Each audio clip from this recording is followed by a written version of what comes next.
जादुई ढाबा। एक गांव में शिव मंगल नाम का एक आदमी रहता था। वो गांव में अपनी पत्नी कमला और अपने बेटे सोनू के साथ रहा करता था। वो गांव के पास लकड़ी के कारखाने में काम किया करता था। वो बहुत ही मेहनती था। वो सुबह सुबह लकड़ी के कारखाने में काम पर निकल जाता और शाम को वापसी में आते हुए जंगल से लकड़ियां काटकर भी लाया करता था, जिन्हें वो गांव में बेच दिया करता था। इस तरह उसकी डबल आमदन हो जाया करती थी। शिव मंगल को अपने काम के साथ साथ खाना पकाने का बहुत शौक था। वो घर में खास मौक़ों पर खुद खाना बनाया करता था और कभी कभी छुट्टी वाले दिन वो अपनी पत्नी से कहता था, कमला आज बात सुनो, आज मेरी भी छुट्टी है और तुम्हारी भी किचन से छुट्टी है। आज खाना मैं बनाऊंगा, बताओ क्या खाना है तुम्हें। इससे पहले कमला कुछ कहती, उनका बेटा सोनू कहता है, पापा पापा आज बिरयानी खिलाओ ना। ठीक है बेटा, आज तो मैं बिरयानी ही बनाऊंगा। क्यों कमला, क्या कहती हो। दोनों की बात सुनकर कमला हंसते हुए कहती है, हाँ हाँ जो चाहे सो बनाओ, मगर मेरी रसोई गंदी ना होने पाए। इस तरह शिव मंगल और उसका परिवार खुशी खुशी गांव में रहा करता था। लेकिन एक दिन लकड़ी के कारखाने में लकड़ी काटते हुए शिव मंगल का पैर एक लकड़ी के बीच फंस गया और उसकी टांग बुरी तरह से घायल हो गई।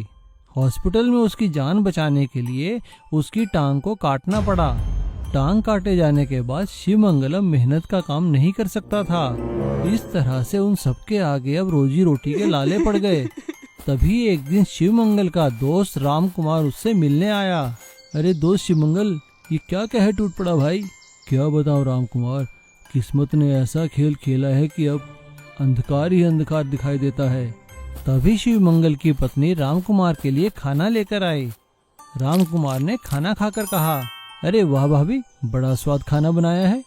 राम कुमार की बात सुनकर शिव मंगल का बेटा सोनू बोल पड़ा, अंकल अंकल खाना तो पापा ने बनाया है, पापा बहुत अच्छा खाना बनाते हैं। सोनू की बात सुनकर राम कुमार के मन में एक आइडिया आया और उसने शिव मंगल से कहा कि वो एक ढाबा क्यों नहीं खोल लेता। उसके लिए उसे ज्यादा मेहनत करने की आवश्यकता भी नहीं होगी। शिव मंगल को राम कुमार का आइडिया बहुत अच्छा लगा और उसने घर के पास से गुजरने वाले हाईवे पर एक ढाबा खोल दिया। शिव मंगल की पत्नी कमला भी अब ढाबे के काम में उसका हाथ बटाने लगी। दोनों पति पत्नी खूब मेहनत करते। जो भी उनके ढाबे पर खाना खाने आता वो दोबारा फिर से खींचा चला आता। धीरे धीरे शिव मंगल का ढाबे का काम काफी चल निकला और उनकी माली हालत सुधरने लगी। शिव मंगल ने अपने दोस्त राम कुमार का धन्यवाद किया, क्योंकि उसके द्वारा दी गई एक सलाह उनके लिए जादुई साबित हुई और ये ढाबा उनके लिए जादुई ढाबा साबित हुआ, जिसके कारण उनके दिन बदल गए और शिव मंगल अपने परिवार के साथ खुशी खुशी रहने लगा। विशाल गाय का घर। राघव और रमोना अपने खेतों में दिन रात खूब मेहनत किया करते थे। उन दोनों का खेत पूरे गांव में सबसे सुंदर और सबसे अच्छी फसल दिया करता था। राघव और रमोना हमेशा दूसरों की मदद करने में हमेशा आगे रहते थे, इसीलिए लोग उन्हें पसंद भी बहुत करते थे। एक दिन खुदाई के दौरान रमोना को एक जोर की आवाज सुनाई देती है। वो राघव से कहती है, अरे ये आवाज कैसी, जरा इधर आओ। दोनों मिलकर देखते हैं कि उनके खेत के नीचे एक बहुत बड़ा गाय के रूप का घर है। उस घर को देखकर दोनों हैरान रह जाते हैं। राघव रमोना से कहता है, अरे आज से पहले इस घर को यहाँ कभी नहीं देखा। जरूर ये किसी ने यहाँ दफनाया है रमोना, हमें तो कुछ करना होगा। मुझे तो लगता है लोग हमारी फसल से जलने लगे हैं। कोई जरूर ये जादू टोना किया है हमारे खेत पर। मुझे भी कुछ ऐसा ही लगता है। चलो, मुझे शक है कि ये सीताराम ने किया होगा। चलकर उसके खेतों में आज रात ये दबा देते हैं। सारा का सारा दूध का दूध और पानी का पानी हो जाएगा। हाँ, ये तुमने ठीक कहा। दोनों मिलकर रात के अंधेरे में जाते हैं और वही बड़ा सा घर सीताराम के खेतों में दबा देते हैं। ऐसा करने के बाद अगले दिन जब वो अपने खेत पर लौट कर आते हैं तो देखते हैं कि सीताराम का खेत एकदम उजड़ चुका है। हाय राम, ये क्या? सीताराम भाई का खेत तो देखो पूरा उजड़ चुका है। कहीं ये हमारी कल की गलती की वजह से तो नहीं? राघव रमोना से कहता है। इसी ने ये घर हमारे खेतों में किया था, ये मत भूलो। अगर हमने ऐसा ना किया होता तो ये हमारे साथ हो रहा होता। चलो काम पर चलते हैं। दोनों पति पत्नी फिर से काम पर लग जाते हैं। उधर सीताराम रो रो कर बुरा हाल कर लेता है।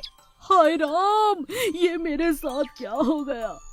किसने किया ये मेरे साथ? राघव और रमोना जब सीताराम को देखते हैं तो उसका दुख उनसे देखा नहीं जाता और वो सारी बात सीताराम को बता देते हैं। क्या बात कर रहे हो राघव? मैं भला ऐसा क्यों करूँगा? और ये काम तुमने क्यों किया? चलो मेरे साथ, चलो अभी मेरे खेत में और वो गाय का घर बाहर निकालो। जरूर इसके पीछे कोई और है, मैंने ऐसा कुछ नहीं किया। अब तीनों मिलकर फिर से सीताराम के खेतों से वो गाय का घर बाहर निकालते हैं। उसमें एक दरवाजा था। जब उसे खोलते हैं तो वहाँ पर एक जादुई गाय बैठी हुई थी जो जोर जोर से हंसने लगती है और कहती है, ये तो मैं आजाद होने के लिए यहाँ पर आई थी तुम्हारे खेतों में और तुम दोनों एक दूसरे पर ही शक करने लगे। अब मैं आजाद हूँ, मैं तो चली। जैसे ही वो गाय आजाद हो जाती है, जादुई घर अचानक से गायब हो जाता है।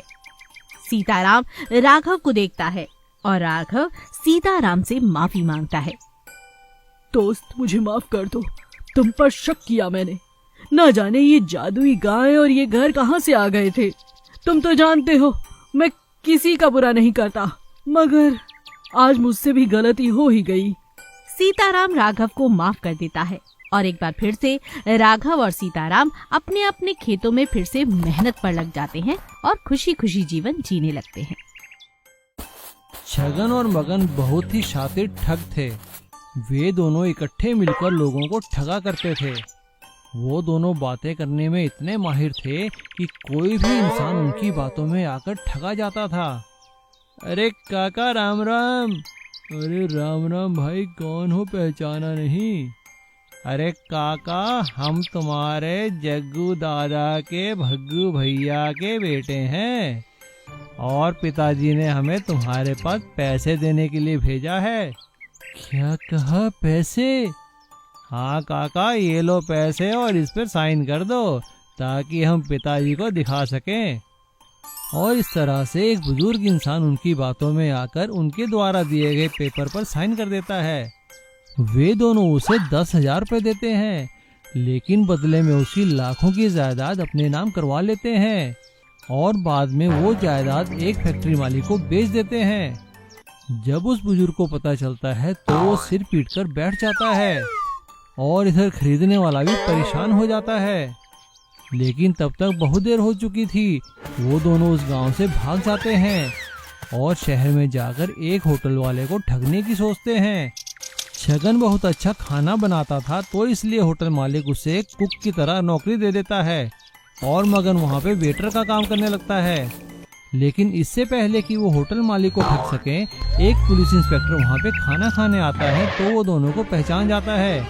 वो तुरंत पुलिस फोर्स बुलाकर दोनों को गिरफ्तार कर लेता है और दोनों को जेल में डाल दिया जाता है। एक दिन दोनों आपस में बात करते हैं। अरे छगन, कब तक जेल में बंद रहेंगे? कोई उपाय सोच यार। हाँ मगन, मैं भी सोच रहा हूँ क्या किया जाए जेल से बाहर निकलने के लिए। अरे देख, हम तो होटल वाले को ठगना चाहते थे ना, तो क्यों ना जेल में होटल खोलकर जेल वालों को ही ठगा जाए। वे दोनों जेलर के पास जाते हैं और जेलर से कहते हैं कि उन दोनों को बहुत अच्छा खाना बनाना आता है और वो दोनों जेल में एक रेस्टोरेंट खोलना चाहते हैं ताकि जेल की भी कमाई हो सके। उन दोनों की बात सुनकर जेलर कहता है, भाई छगन और मगन, तुम्हारा आइडिया तो सही है और हमारे पास सरकार की तरफ से तुम लोगों को सुधारने के लिए कई तरह की स्कीम्स भी हैं। उनमें से एक रेस्टोरेंट की भी स्कीम है।